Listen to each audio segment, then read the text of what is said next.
पर सरकार की चूक है उस चीज़ को नेशनल टेलीविज़न पर नहीं दिखाया जा रहा है। पेपर लीक का मामला है तो यहाँ पे पेपर लीक देखा जाए ना तो 24 पेपर लीक हुए 2014 से 23 तक। तो अगर आज हम खड़े नहीं होंगे ना तो मैम आने वाले समय में कोई आवाज़ नहीं उठाएगा। ये अपने हक और अधिकार के लिए लड़ रहे हैं और हम डंके की चोट पे बोल रहे हैं कि अंतिम क्षण तक जब तक हमारे जीव में जीव है, श्वास में श्वास है, तब तक वहाँ पे लड़ेंगे। खाली पढ़ने में 9 वर्ष बर्बाद किया, उसके बाद 6 वर्ष खाली तैयारी की है। तैयारी करने के बाद भी जब हम एग्ज़ाम पास करते हैं तो सरकार हमको 11 महीने का लॉलीपॉप देती है। 5 वर्ष के लिए वैकल्पिक अवस्था है तो वो शिक्षण सचिव खुद क्यों नहीं करार प्रथा पर आ रहे हैं। 27 साल से यहाँ के भाजपा की सरकार है और बच्चे अभी रोड पे है। यहाँ पे अपने हक के लिए, अपने अधिकारों के लिए ये जो छात्रा है वो छात्रा आंदोलन करे। नमस्कार, मैं हूँ गोपी घांगर और गुजरात के अलग अलग मुद्दों की हम चर्चा करते हैं। गुजरात में इस वक्त जो सबसे ज़्यादा चलने वाला मुद्दा है वो ज्ञान सहायक की जो रिक्रूटमेंट प्रोसेस है उसे रद्द करने की मांग की जा रही है। ये रद्द क्यों करने की मांग की जा रही है? क्योंकि सालों से बच्चे जो छात्र है, उम्मीदवार है, वो इंतज़ार करके बैठे हुए हैं कि कब उनकी सरकारी नौकरी स्कूल के अंदर लग जाए। लेकिन अब जब सरकार ने ज्ञान सहायक का जो स्कीम है वो निकाला है तो उसे रद्द करने की मांग हो रही है गुजरात के अंदर। हालांकि ये जो मुद्दा है इसे टीवी चैनल्स नहीं दिखाते, नेशनल चैनल को बिल्कुल भी दिलचस्पी नहीं है इस पूरे मुद्दे को दिखाने की। तो हमारे साथ वही ज्ञान सहायक के जो उम्मीदवार है और वो सारे मौजूद है, लड़कियां भी मौजूद है, क्योंकि यही लोग मांग कर रहे हैं कि ज्ञान सहायक जो स्कीम है उसे रद्द की जाए। तो सबसे पहले लड़कियों के पास चलेंगे, क्यों ये मांग कर रहे हैं? क्योंकि सालों से नौकरी का इंतज़ार करके बैठे हुए हैं, टीचर्स बनना चाहते हैं, उसके लिए काफ़ी सारी मेहनत भी की है, लेकिन अब मांग क्यों कर रहे हैं? आप लोगों की क्यों ये मांग है कि जो सरकार ने स्कीम निकाली है वही स्कीम बंद हो जाए? मैम पहले तो आपका खूब खूब आभार और मेरे भरूच के जो मेरे गुजरात के लोग हैं उनके साथ मेरी संवेदना है। क्योंकि मैम देखिए, जिस तरीके से आपने कहा कि हमारे मुद्दे को नेशनल टेलीविज़न पर नहीं दिखाया जा रहा है, उसी तरीके से भरूच के मामले को भी नेशनल टेलीविज़न पर नहीं दिखाया जा रहा है। मतलब कि जहाँ पर सरकार की चूक है उस चीज़ को नेशनल टेलीविज़न पर नहीं दिखाया जा रहा है। रही बात ज्ञान सहायक की, तो मैं आपको एक बात बताऊँ कि मेरी कायमी माता है, मेरे कायमी परिवार है, इसका सीधा सीधा असर हमारे सामाजिक जीवन पर पड़ रहा है। क्योंकि हमारा जो रिश्ता है, हमारा सामाजिक जो रिश्ता है, परिवार है, वो कायमी है। अगर 11 महीने में अपने परिवार को चला सकती हूँ तो 12वें महीने क्या मैं सुसुप्त अवस्था में चली जाऊँ? मैंने क्या इस करार आधारित प्रक्रिया के लिए मैंने इतनी मेहनत की थी? 2013 के बाद मैम 10 वर्ष हो चुके हैं, हम पढ़ रहे हैं, सतत पढ़ रहे हैं, मेहनत कर रहे हैं।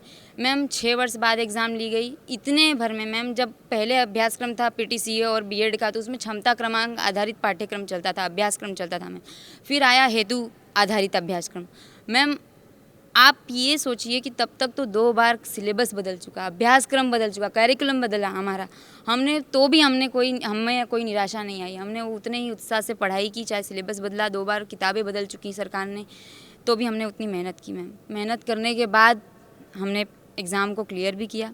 अब हमें ये था उम्मीद कि हमें कायमी नौकरी मिलेगी, पर सरकार ने हमारे साथ धोखा किया, करार पर लाया। मैम मैं आपको बताना चाहती हूँ, किसी नेता का नाम नहीं लूँगी, पर जो नेता है वो समझ जाए कि आप सत्ता पर आए, आपको सत्ता का इतना लोभ है, आप 2 बार प्रधानमंत्री बने, आप 2 बार आप गुजरात राज्य के मुख्यमंत्री बने, आपको सत्ता से इतना मोह है ना? आपको सत्ता से इतना मोह है कि आप अभी भी जीत की आगवानी कर रहे हैं। राज्यों में, अन्य राज्यों में जाकर आप ये कह रहे हैं कि यहाँ की जनता पेपर लीक हुआ है, ऐसा हुआ, वैसा हुआ, पर ये गुजरात में क्यों नहीं आप नज़र डाल रहे हैं? क्यों हमारे साथ धोखा कर रहे हैं? आपको अपनी सत्ता से इतना प्रेम है, आपको अपनी कुर्सी से इतना प्रेम है, आप स्त्रियों, नारी शक्ति वंदन सबके बारे में आप बोल रहे हैं, क्यों नहीं एक नारी को आप कुर्सी पर बैठा रहे हैं? आप क्यों कुर्सी से नहीं हिलना चाहते और आप हमें 11 महीने का करार दे रहे हैं? ये बिल्कुल बर्दाश्त नहीं होगा मैम। मैं कह रही हूँ कि मेरा जो चेहरा है इस वक्त मीडिया में आ चुका है, हर जगह मैं दिख रही हूँ। मुझे उम्मीद है कि मेरे साथ क्या होगा मुझे नहीं पता, पर मैं लड़ूंगी। मुझे 40 वर्ष जीने की कोई इच्छा नहीं है, पर 4 दिन अगर मुझे जीना है तो मैं वो स्वाभिमान से जीना चाहती हूँ, और कायमी नौकरी ही हमारा स्वाभिमान है मैम।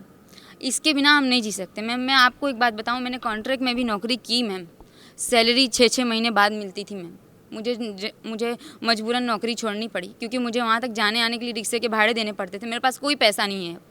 तो भी हम जहाँ जहाँ जा रहे हैं हम अपने जो बचत है हमारी पॉकेट मनी उसको खर्च कर कर हम आगे बढ़ रहे हैं, लोगों का सपोर्ट ले रहे हैं, हम लोगों को समझा रहे हैं कि जिए तो स्वाभिमान से जीजिए, क्योंकि 11 महीने बाद तो कोई स्वाभिमान नहीं है। लेकिन सवाल ये खड़ा हो रहा है कि आप लोगों के साथ जिस तरीके का बर्ताव सरकार कर रही है, जिस तरीके से आप लोगों को इग्नोर किया जा रहा है, या शिक्षा मंत्री जो है वो भी ये कह रहे हैं कि ये एक वैकल्पिक व्यवस्था हमने बनाई है, उसको लेकर क्या? मैम वैकल्पिक अवस्था 6 महीने के लिए हो सकती है, ठीक है मैम, कि वैकल्पिक अवस्था 6 महीने के लिए हो सकती है, उससे अधिक समय के लिए भी हो सकती है, 5 वर्ष के लिए नहीं हो सकती कोई भी वैकल्पिक अवस्था। अगर 5 वर्ष के लिए वैकल्पिक अवस्था है तो वो शिक्षण सचिव खुद क्यों नहीं करार प्रथा पर आ रहे हैं? मैं उनको कहती हूँ कि आप आइए। मैं इन सरकार सत्ता पर बैठे सभी शासकों को एक बात कहना चाहती हूँ कि आप करार पर पहले आइए। आपके पास, आप तो सेवा करने निकले हैं, आप सेवा करने निकले क्योंकि शायद आपके पास कोई परिवार होगा नहीं, हमारे पास परिवार है, हमारे पास जिम्मेदारी है, उसको वहन करना है, हम उसे इग्नोर नहीं कर सकते। आप सत्ता में हैं, आपके पास करोड़ों कार्यकर्ता हैं, उनको लाइए, क्यों नहीं स्कूल में लाते? हमें 500 नहीं चाहिए, 21,000, 26,000, 24,000 कुछ मत दीजिए। मैं खुद कह रही हूँ आप आइए। आप कह रहे हैं कि लोग हमें इग्नोर कर रहे हैं। मैं आपको एक दृष्टांत देना चाहती हूँ। एक किसान रोज़ कुदाल और हथौड़ी जो भी हंसिया उसिया लेकर खेत में जाता है, रोज़ खेत को जोतता है। एक दिन इंद्रदेव प्रकट हुए और उन्होंने कहा कि आने वाले 20 वर्षों तक बारिश नहीं होने वाली, आप क्या रोज़ रोज़ आ जाते हो खेत में? उसने ये बात लोगों को बताया गांव में जाकर। पहले तो वो अकेला जाता था, फिर लोग आए, लोग उसके साथ जुड़े और वो रोज़ खेत में जाकर हल चलाने लगे, कोई कुदाल लेकर, कोई हंसिया लेकर, वो अपनी प्रक्रिया करने लगे। फिर इंद्रदेव आए, प्रकट हुए और हंसने लगे कि भैया तुमको तो मैंने समझाया था ना, आने वाले 20 वर्षों में तो बारिश ही नहीं होने वाली है, तो आपका तो फसल होने वाला नहीं है, आप क्यों आ गए? उस किसान का ये जवाब था कि यदि आज मैं ये हंसिया और कुदाल लेकर खेत में नहीं आऊँगा तो आने वाली पीढ़ी एक दिन खेती करना भूल जाएगी। तो अगर आज हम खड़े नहीं होंगे ना तो मैम आने वाले समय में कोई आवाज़ नहीं उठाएगा। एक तानाशाही रवैया है जो हमें इग्नोर कर रहे हैं। बाकी ये मुद्दा तो है, हर जगह पर है, भले मीडिया दिखाए या ना दिखाए। आपकी तरह जवाबदार जो मीडिया है वो अपना फ़र्ज निभा रहे हैं, जो भले नहीं दिखा रहे हैं। हम आज सफल नहीं होंगे पर कल ज़रूर सफल होंगे। हर 5 वर्ष में, हर कॉरपोरेशन के चुनाव में मेरा चेहरा दिखेगा उनको। मैं चुनौती हूँ उनके लिए, ये वो समझ लें। बिल्कुल चुनौती है ये, क्योंकि नारी शक्ति है और नारी शक्ति अपने लिए रोजगार मांग रही है। वो क्योंकि शिक्षा के लिए ये कहा जाता है और चाणक्य ने ये कहा है कि शिक्षा ही जो प्रणय है और प्रलय है, ये दोनों के लिए शिक्षक ही जिम्मेदार होता है। आप बताइए क्या कहेंगे आप, क्योंकि जिस तरीके से आप लोग डिमांड कर रहे हैं, सरकार कहीं ना कहीं आप लोगों को सुन रही है या नहीं सुन रही? बिल्कुल सरकार के कान पे जूं तक नहीं रेंगती है। सरकार सुन भी रही है, समझ भी रही है, जान भी रही है और सोच भी रही है। सिर्फ वो दिखावा कर रही है कि हमें ना दिखाई दे रहा है ना हम समझ रहे हैं। हम लोग एक शिक्षक हैं, हम लोग कुछ बच्चों को अगर कहते हैं ना कि ये मत करो मत करो, तो पहले हम अपने ऊपर अप्लाई करते हैं, पहले हम अपने ऊपर अप्लाई करते हैं। तो यहाँ से शुरुआत हमको करनी है। अगर आप 11 महीने लाना चाहते हैं, आप लाइए, ज़रूर लाइए। अगर ये देश के लिए अच्छा है, दुनिया के लिए अच्छा लगता है, शायद इसी बहाने से आप विश्व गुरु बनना चाहते हैं तो बनिए। 11 महीने पे लाइए, पर शुरुआत मुख्यमंत्री से करिए।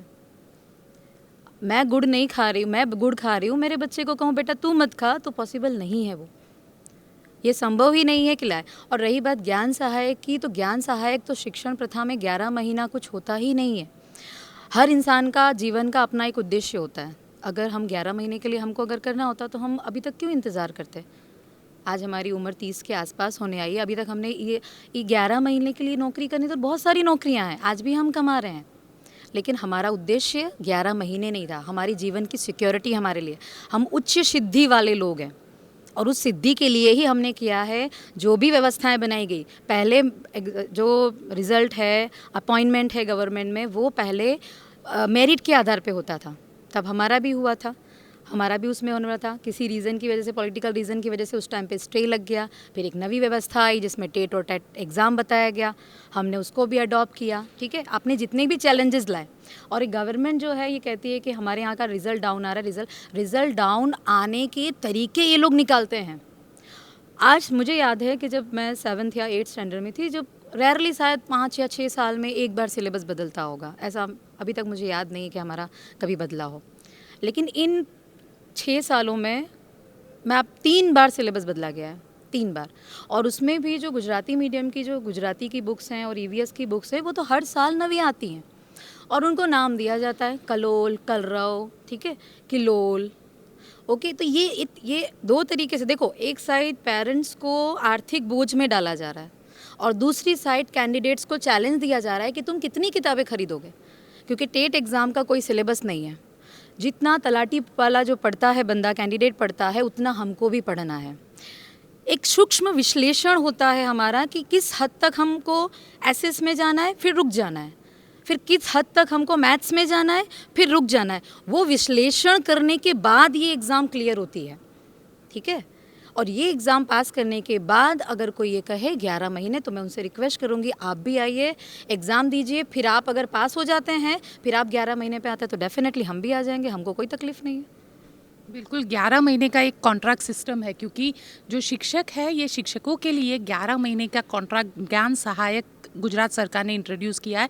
हालांकि इसके लिए जो फॉर्म है वो फॉर्म अभी तक नहीं पूरे भरे गए हैं, क्योंकि जितने भी कैंडिडेट हैं जिन्होंने टेट टाट पास किया है, ये सारे जो उम्मीदवार है, ये सारे लोगों ने ये कहा है कि वो उसका बॉयकॉट करते हैं। तो जो नंबर्स चाहिए सरकार को वो नंबर्स नहीं है। हमारे साथ युवराज सिंह जडेजा है। युवराज सिंह जडेजा इन उम्मीदवारों के लिए लगातार लड़ाई कर रहे हैं और लगातार इस पूरे मामले को उजागर कर रहे हैं। युवराज सिंह, क्यों आपको लगा कि ये जो ज्ञान सहायक का स्कीम है इसे उजागर करना बहुत ज़रूरी है, क्योंकि 11 महीने का एक कॉन्ट्रैक्ट सिस्टम जो है वो सरकार इंट्रोड्यूस कर रही है। तो क्या ये सरकार तो ये कह रही है कि वैकल्पिक व्यवस्था है, हमने सिर्फ अभी के लिए किया है, फिर हम कर देंगे जिस तरीके से होता है। वैकल्पिक व्यवस्था यानी कि टेम्पररी, जो टेम्पररी बेस पे अलाउ की जाए। आप देखिए 2015 में एक वैकल्पिक व्यवस्था लाई गई थी प्रवासी शिक्षक के नाम से। वो प्रवासी शिक्षक के नाम से जो व्यवस्था लाई गई वो 2023 तक चली। अभी ये 23 में नया लाया गया, उसका नाम चेंज कर दिया गया। उसका नया नाम आया है ज्ञान सहायक योजना। और ये जो स्कीम आई है वो यहाँ के जो छात्रा है, यहाँ के गुजरात के जो छात्रा है, उसको इसलिए इससे दिक्कत है क्योंकि यहाँ पे ये लोग करार आधारित शिक्षक लेना चाहते हैं। जो कायमी भर्ती है उसको बंद करने देता है, बंद करना चाहते हैं। और एजुकेशन का पूरे एजुकेशन डिपार्टमेंट का ये लोग निजीकरण करना चाहते हैं। ये स्कीम डेफिनेटली देखा जाए ना तो पूरे जो एजुकेशन सिस्टम है उसको कॉन्ट्रैक्ट पर लेना चाहते हैं ये लोग। यहाँ पे जो भी वैकल्पिक व्यवस्था के नाम पे जो थोपा जा रहा है, देखिए कल देखा जाए तो राजस्थान में हमारे आदरणीय माननीय नरेंद्र मोदी साहब वहाँ पे स्पीच दे रहे थे और उसमें ऐसा बोला कि युवाओं को, यहाँ की जो स्टैंडिंग गवर्नमेंट है वो युवाओं को अवसर नहीं धोखे दे रही है। और हम जब सत्ता में आते हैं तो जो भी पेपर लीक माफिया है, जो भी युवाओं को अवसर नहीं मिल रहा है, उसको हम नया अवसर देंगे और पेपर लीक माफियाओं को जेल के हवाले करेंगे। और जो भी छात्रों के भविष्य के साथ जो खिलवाड़ करता है उसको भी हम उस पर भी हम कार्यवाही करेंगे। लेकिन उसका जो गृह राज्य गुजरात है उसमें अपने जो बच्चे हैं, यहाँ के जो छात्र है, उसको ये नहीं दिखाई देता। यहाँ के छात्रों के साथ पिछले 2014 से 8 साल से खिलवाड़ हो रहा है, वो उसको नहीं देख रहा। पेपर लीक का मामला है तो यहाँ पे पेपर लीक देखा जाए ना तो 24 पेपर लीक हुए 2014 से 23 तक। 2014 से 23 तक हमारे देखा जाए तो 24 पेपर लीक है, उस पर अभी तक कोई कार्यवाही नहीं है, कोई भी जेल के सलाखों के पीछे नहीं है। ये लोग ऐसा बता रहे हैं कि हम जब सत्ता में आएंगे तो युवाओं के भविष्य के साथ खिलवाड़ नहीं होगा। लेकिन देखा जाए तो यहाँ से 27 साल से 27 साल से यहाँ के भाजपा की सरकार है और बच्चे अभी रोड पे है। यहाँ पे अपने हक के लिए, अपने अधिकारों के लिए ये जो छात्रा है वो छात्रा आंदोलन करे। ये अभ्यर्थी है, आंदोलनकारी नहीं है। इसको आंदोलनकारी बनाने के लिए मजबूर किया गया है क्यों ये लोग आते हैं और प्रोटेस्ट करते हैं। जब भी ये अपना हक के लिए डिमांड करते हैं तो उसको जेल में भेज देते हैं, उसको किसी तरह से अटकायत की जाती है और उसको वहाँ पे रोक दिया जाता है। ये लोग अपना अधिकार मांगते हैं, ये लोग अपना हक मांगते हैं। इसके वजह से हम इसके साथ हैं और पूरी लड़ाई हम डंकी की चोट पे कह रहे हैं। हम पूरी लड़ाई लड़ने वाले हैं। उसको देना हो तो दे, न देना हो तो कोई बात नहीं, लेकिन उससे हम लेके रहेंगे। जिस तरह से अंग्रेज़ों ने आज़ादी देने से मना कर दिया था और यहाँ के जो देशभक्त थे, भाई भगत सिंह हो या गांधी हो, सरदार हो, उसने अपनी लड़ाई लड़ी थी। अंग्रेज़ों ने जो भी कहना था वो कह दिया कि हम आपको आज़ादी नहीं दे, लेकिन वो लड़े थे तो आज़ादी मिली थी। हम इस बच्चों के साथ इसलिए खड़े हैं क्योंकि ये अपने हक और अधिकार के लिए लड़ रहे हैं और हम डंके की चोट पे बोल रहे हैं कि अंतिम क्षण तक, जब तक हमारे जीव में जीव है, श्वास में श्वास है, तब तक वहाँ पे लड़ेंगे। ये बताइए कि सरकार की ओर से कोई रिस्पांस मिल रहा है या सरकार इस मामले में कुछ कह रही है? सरकार अभी इस मामले पे कुछ नहीं कह रही है। सरकार के पास सरकार के जो एजुकेशन मिनिस्टर है उसके एजुकेशन मिनिस्टर के पास हम जाते हैं तो अपनी डिमांड उसके पास रखते हैं, तो ये वही अपना जो तानाशाही रवैया है वही दिखा रहे हैं कि भाई लेना हो तो लो वरना घर पे बैठे रहो। ऐसा एजुकेशन मिनिस्टर है यहाँ के कुबेर डिंडोर, यहाँ का उसका ये स्टेटमेंट था। हमारे जो छात्रा थे, हमारे जो लीडर्स थे उसके पास गए थे अपनी डिमांड लेकर, सर आप ज्ञान सहायक प्रोजेक्ट उसमें बदलाव कीजिए और हमारी कायमी भर्ती कीजिए, बाद में आपको जॉब करना हो वो कीजिए, लेकिन सबसे पहले तो कायमी भर्ती होनी चाहिए। ये जो वैकल्पिक व्यवस्था कितने देर तक चलेगी, इसका कोई पर्टिकुलर टाइम बताइए कि इस टाइम में हम आपकी कायमी भर्ती करेंगे, यानी कि रेगुलर भर्ती करेंगे और इसके बाद हम टेम्परेरी व्यवस्था लागू करें। लेकिन उसने ऐसा कुछ किया नहीं और सीधा बोल दिया कि भाई तुमको यही ज्ञान सहायक है, लेना हो तो लो वरना घर पे बैठे रहो। वो जो तानाशाही रवैया जो अपना रहे, इसकी वजह से देखा जाए तो कोई भी हमारी बात गवर्नमेंट है वो सुनना नहीं चाहती और सुनती है तो भी हमें नज़रअंदाज कर देती है। ऐसा ही उसको लग रहा है कि इसको नज़रअंदाज कर देंगे तो इसका डिमांड है वो डिमांड ये लोग भूल जाएंगे, लेकिन हम भूलने वाले नहीं हैं, हम लड़ने वाले लोग हैं और हम लड़ेंगे, डंके की चोट पर लड़ेंगे। डंके की चोट पे लड़ेंगे। और देखिए गुजरात का अगर मैं आपको डेटा बता दूं तो गुजरात के अंदर फ़िलहाल जो शिक्षकों की तादाद है वो काफ़ी कम है और जो सरकारी शिक्षक है करीब उसके लिए 30,000 से ज़्यादा शिक्षकों की जो वैकेंसी है वो जगह खाली पड़ी हुई है, यानी स्कूलों के अंदर शिक्षक नहीं है। 900 स्कूल पे एक शिक्षक फ़िलहाल चल रहा है और यही रेशियो विधानसभा के अंदर दिया गया है। हमारे साथ दूसरे और कैंडिडेट्स हैं, उनके साथ बात करते हैं। ये बताइए कि ज्ञान सहायक को आप लोगों को रद्द करवाना है, आप लोगों की प्रमुख मांग यही है कि जो स्कीम इंट्रोड्यूस की गई है उसे रद्द की जाए, लेकिन फिलहाल नौकरी ले लीजिए फिर आगे काम करेंगे, फिर वैकल्पिक व्यवस्था में जैसे रेगुलराइजेशन होगा वैसे होगा। क्यों नहीं ले रहे हो आप? असल मैडम जो वैकल्पिक व्यवस्था होती है ना, वो वैकल्पिक व्यवस्था कब बनती है, जब हम परमानेंट टीचर की भर्ती कर दीजिए आप, उसके बाद अगर आपको ऐसा लगता है कि छात्रों की संख्या ज़्यादा है और जो कायमी शिक्षक है उन पर लोड ज़्यादा हो रहा है, काम सरकार पे ज़्यादा पड़ रहा है, तो आप उनके अलावा वैकल्पिक व्यवस्था कर सकते हैं। न कि आप यहाँ उनका सिस्टम चल रहा है, यहाँ पहले वैकल्पिक व्यवस्था कर रहे हैं, आपको कॉन्ट्रैक्चुअल टीचर लेना है, उसके बाद आप सारी सीटें भरा जाएंगी। लॉजिकल समझिए आप, अगर हमारे गुजरात में 30,000 शिक्षकों की घट है और सरकार खुद जाहिर करे कि 30,000 शिक्षकों की भर्ती हुई, खेल सहायक 5,000 और 25,000 अपने जो प्राथमिक शिक्षक और माध्यमिक उच्चतर माध्यमिक में। तो मेरा कहना है अगर ये लोग अभी 6 महीने या 11 महीने के लिए इस तरह की व्यवस्था कर रहे हैं तो मैडम ये तो जगह अपने आप भरी जाएगी, तो आप दूसरी जगह कहाँ दिखाएंगे कि हम इस बेस पर आप कायमी शिक्षक लेंगे। इसका मतलब ये लोग कायमी शिक्षक लेने वाला नहीं, इनका जो फॉर्मूला चलने वाला ना 11-11 महीने का 5 टर्म चलेगा। इन्होंने जो GR बाहर पड़ा था इसका ज्ञान सहायक का, उसमें कार्यस्थल लिखा हुआ है कि इस GR में 5 साल का ये प्रोजेक्ट लागू किया गया। इसका मतलब मिशन स्कूल ऑफ एक्सीलेंस की तरफ से जो प्रोजेक्ट बाहर किया गया है 5 साल तो ये लोग कंटिन्यू ये प्रथा चलाना ही वाले हैं। ये हमारे जैसे जो विद्यार्थी पास करके बैठे उन्हें एक लॉलीपॉप पकड़ा रहे हैं कि आप एक पहले 11 महीना कर लो, 11 महीने बाद इसको रिन्यू किया, जैसे भाड़ा करार होता है 11 महीने बाद रिन्यू किया जाता है, सेम उसी तरह 11 महीना कर लो, 11 महीना कर लो। 2 साल बाद इनका भी ये भी विचार है कि हम कुछ समझो अपने जो पगार है ना उसमें भी बढ़ोतरी करेंगे, मतलब 21,000 का हो सकता है 23,000 कर दें, जो प्राथमिक लोग का है 26,000 का हो सकता है 28,000 कर दें। मतलब ये जो लोभ देना चाहते हैं जनता को, हमारे जैसे लोगों को जो पढ़े लिखे हैं और जो टेट पास करके बैठे हैं, तो ये वो काम चलाना चाहते हैं। लेकिन मैं कहना चाहूँगा कि 2 दिन पहले ही हमारे माननीय प्रधानमंत्री मोदी जी का आगमन गुजरात में हुआ और उन्होंने मिशन स्कूल ऑफ एक्सीलेंस का लोकार्पण करने के लिए यहाँ पर एंट्री की है। तो मैं उनको बताना चाहूँगा उनके द्वारा जो राष्ट्रीय शिक्षण नीति लागू की गई है उसमें रेशियो जो बताया गया है, पहले जो रेशियो था कि 30 बच्चों पर एक शिक्षक था और 35 बच्चों पर एक शिक्षक था, 6 से 8 और 1 से 5 के हिसाब से, लेकिन उन्होंने रेशियो भी कम किया है कि विद्यार्थियों की संख्या कम होगी और शिक्षकों की संख्या भी उसके हिसाब से 1-1 होगी। मतलब 25 विद्यार्थियों पे एक शिक्षक होगा 1 से 5 में और 30 विद्यार्थियों पे एक शिक्षक होगा 6 से 8 में।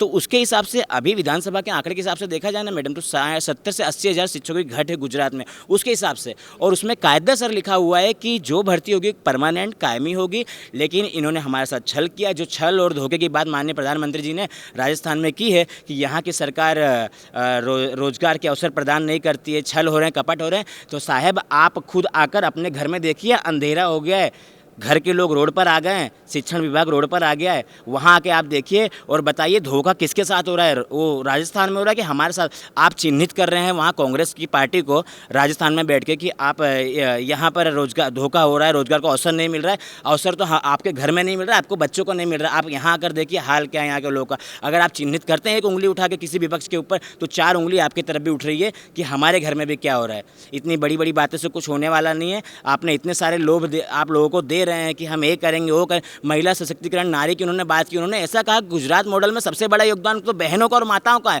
और बहनों और माताओं को उन्होंने वीडियो में देखा होगा 5 तारीख को, 5 सितंबर को शिक्षक दिवस के दिन उन्होंने वीडियो में देखा होगा। तो कितना घर्षण हमारे साथ हो रहा है, रोड पे लड़कियां और बहनें माता घसीटी जा रही हैं। तो मैं आपसे पूछना चाहता हूँ कहाँ पर आप बता रहे हैं गुजरात मॉडल। गुजरात मॉडल आप खुद आकर देख लीजिए, यहाँ पर हाल ही पड़ा हुआ है।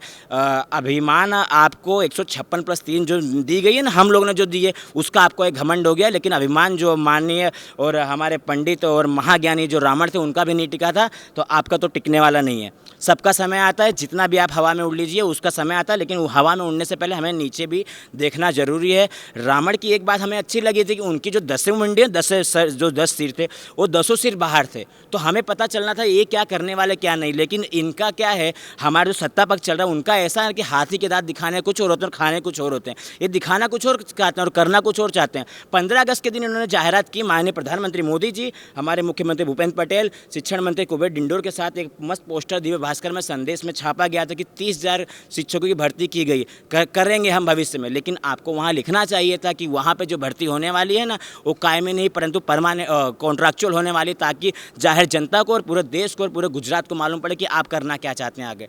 तो मैं तो अपने एक प्रेरक बात कहकर अपनी वाणी को विराम दूंगा। और जो लोग हमारे साथ नहीं आ रहे हैं अभी, और जो लोग हमारे साथ वाले तालीमार्थी प्रशिक्षणार्थी घर पे बैठे हैं विद्यार्थी, उनको एक प्रेरक वाक्य कहूँगा कि हिरण की जो चाल होती है ना, उसकी दौड़ने की जो क्षमता होती है 90 किलोमीटर प्रति घंटे की होती है। और जो शेर की बाघ की होती है ना, वो 60 किलोमीटर प्रति घंटे की होती है। फिर भी वो बाघ कैसे जीत जाता है, उसका रीज़न होता है, हिरण जब दौड़ता है, रनिंग करता है ना, तो वो बार बार पीछे मुड़ के देखता है, उसकी वजह से उसकी रफ्तार कम हो जाती है। लेकिन जो बाघ होता है ना, कंटिन्यू चलता है, वो शिकार हो जाता है हिरण, उसका रीज़न यही है। तो मैं लोगों को यही कहूँगा कि आप बार बार पीछे मत देखिए क्या हो रहा है, आप अपना लक्ष्य निर्धारित कर लीजिए, हमको आगे ही जाना है और हम अवश्य जीतेंगे। और इस 11 महीने की जो कलंक रूपी ज्ञान सहायक योजना है, उसे हमें और हमारे साथियों को रद्द करने में हमारा सहयोग दें। जय हिंद, जय भारत।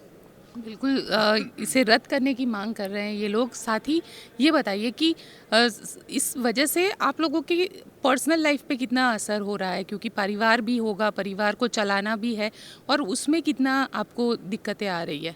मैम ऐसी कोई बात नहीं, लेकिन जब रण के मैदान में उतरते हैं तो फिर एक बात निश्चित होती है, या तो हारेंगे या तो जीतेंगे। तो हम जीतने के लिए लड़ रहे हैं। हमने अगर संघर्ष 6 साल तक पढ़ाई लिखाई की, BA BCom MSc BEd PTC बहुत सारी पढ़ाई की है, खाली पढ़ने में 9 वर्ष बर्बाद किया। उसके बाद 6 वर्ष खाली तैयारी की है। तैयारी करने के बाद भी जब हम एग्ज़ाम पास करते हैं तो सरकार हमको 11 महीने का लॉलीपॉप देती है। तो लॉलीपॉप जो हमको स्वीकार नहीं है, तो हम मरते दम तक, आखिरी सांस तक हम लड़ाई लड़ते रहेंगे। क्योंकि ऐसा कहा जाता है कि अगर कोई भी इंसान संघर्ष करता है तो संघर्ष की सफलता एक दिन जरूर मिलती है। तो सरकार से मेरी यही अपील है कि हम शिक्षक हैं, हम आंदोलनकारी नहीं। अगर हम रोड पर उतरेंगे तो हम विश्वगुरु कहाँ से बनेंगे। मोदी जी का सपना है कि भारत विश्वगुरु बने, विश्वगुरु। लेकिन हम बनेंगे कब, जब शाला के अंदर शिक्षक होगा। शिक्षक होगा तभी एक विद्यार्थी का चरित्र का घड़तन करेगा। जब चरित्र का घड़तर होगा तब वे विद्यालय एक अच्छे समाज, एक अच्छे राज्य, एक अच्छे देश का निर्माण होगा। जब अच्छे देश का निर्माण होगा तभी तो हम विश्वगुरु बन सकते हैं। लेकिन सरकार ऐसा कुछ करना नहीं चाहती, खाली विश्वगुरु नाम पे दिखावा करती है, जो भी बिल्कुल गलत है। आपका क्या कहना है, कितनी दिक्कत आती है परिवार को चलाने में? परिवार को चलाने में मैम बहुत तकलीफ आती है कि हम लोग ज्ञान सहायक के विरोध में लगे हैं कि जॉब करें, प्राइवेट जॉब करें, कि घर संभालें। घर से भी फैमिली बैकग्राउंड से भी हमें बोलते हैं कि भाई इतना सारा मत जाओ, ओपन में मत आओ। काफ़ी तकलीफ़ें होती है, जाहिर में जाते हैं तो प्रॉब्लम होती है, कहीं जाते हैं तो प्रॉब्लम होती है। काफ़ी सारी समस्याओं को झेलते हुए हम यहाँ पे आए हैं। हमने ऑलरेडी काफ़ी साल का स्ट्रगल किया हुआ है। 9 साल, जैसे भाई ने बताया कि 9 साल 10 साल हमने पढ़ाई करी है।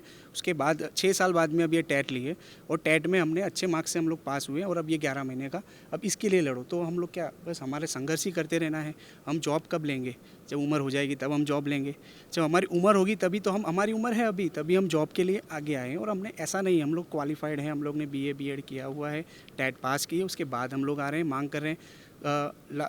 कल ही अपने वड़ा प्रधान श्री ने और मुख्यमंत्री और शिक्षण मंत्री ने जो स्कूल ऑफ एक्सेलेंस के हिसाब से जो 4500 करोड़ का बजट पास किया है, अब उसमें स्मार्ट स्कूल आएगी, स्मार्ट टीवी आएगी, XYZ आप सब कुछ ला दोगे, पर परमानेंट टीचर नहीं होंगे पढ़ाने वाले।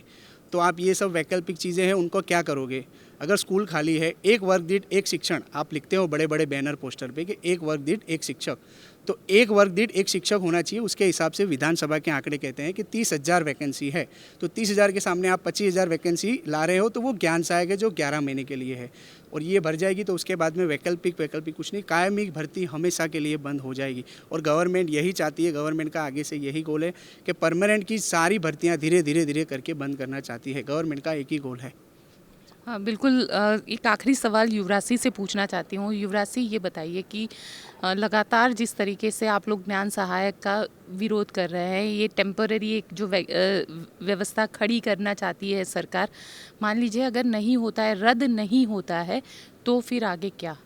ये टेम्पररी व्यवस्था खड़ी नहीं करना चाहते, ये परमानेंट ये रूल्स रखना चाहते हैं कि 11 महीने पे कॉन्ट्रैक्ट पे भर्ती की जाए और आगे ये जो नियम बदलेंगे नहीं तो हमारा आंदोलन अभी जो चल रहा है वो आगे जाके बहुत बड़ा होगा। हम अभी ये कर रहे हैं कि जिला जो भी बड़े जिले हैं वहाँ पे जा रहे हैं, फिर हम तालुके में, फिर हम गांव में जाएंगे और ये सभी लोगों को जागरूक करेंगे, सभी लोगों को आगे लाएंगे और उसके साथ जो यहाँ के जो पीड़ित लोग हैं उसको भी हम साथ लेके और उसके साथ उसके मदर फादर है उसको भी साथ लेके हम विधानसभा जाएंगे और विधानसभा में यही सवाल हम करेंगे कि ये जो सामान्य लोग हैं ये नहीं चाहते कि ये वैकल्पिक व्यवस्था हो, उसको भी ये चाहिए कि भाई कायमी शिक्षक की भर्ती जाए, तो आपको ये क्यों चाहिए?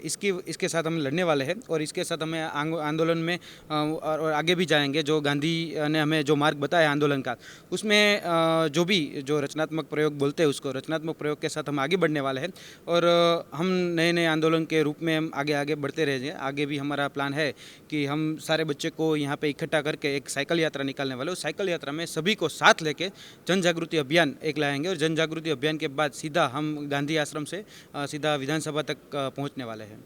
बिल्कुल विधानसभा तक पहुंचेंगे ये लोग, क्योंकि लगातार जिस तरीके से पिछले लंबे वक्त से इन लोगों की ये जो मांग है ये चल रही है कि ज्ञान सहायक जो स्कीम सरकार के ज़रिए लाई गई है उसे रद्द किया जाए। काफ़ी दिक्कतों का सामना कर रहे हैं, काफ़ी आंदोलन भी कर रहे हैं और कई बार पुलिस का मार भी झेल चुके हैं ये लोग। तो गुजरात में ये इस वक्त सबसे बड़ा मुद्दा बना हुआ है। हालांकि सरकार है जो इस पूरे मामले को लेकर किसी भी तरीके का कोई बयान नहीं दे रही है, ना ही इस पूरे मामले को लेकर सरकार ये भी स्पष्ट कर रही है कि ये जो स्कीम इंट्रोड्यूस की गई है ज्ञान सहायक की, इसे रखा जाएगा या रद्द किया जाएगा। हालांकि इनकी मांग तो रद्द करने की है। आपको मेरी ये रिपोर्ट कैसी लगी मुझे कमेंट बॉक्स में ज़रूर बताइएगा। मेरी चैनल गोपी घांगर को अगर आपने सब्सक्राइब नहीं किया है तो इसको सब्सक्राइब कीजिए, शेयर कीजिए और लाइक कीजिए।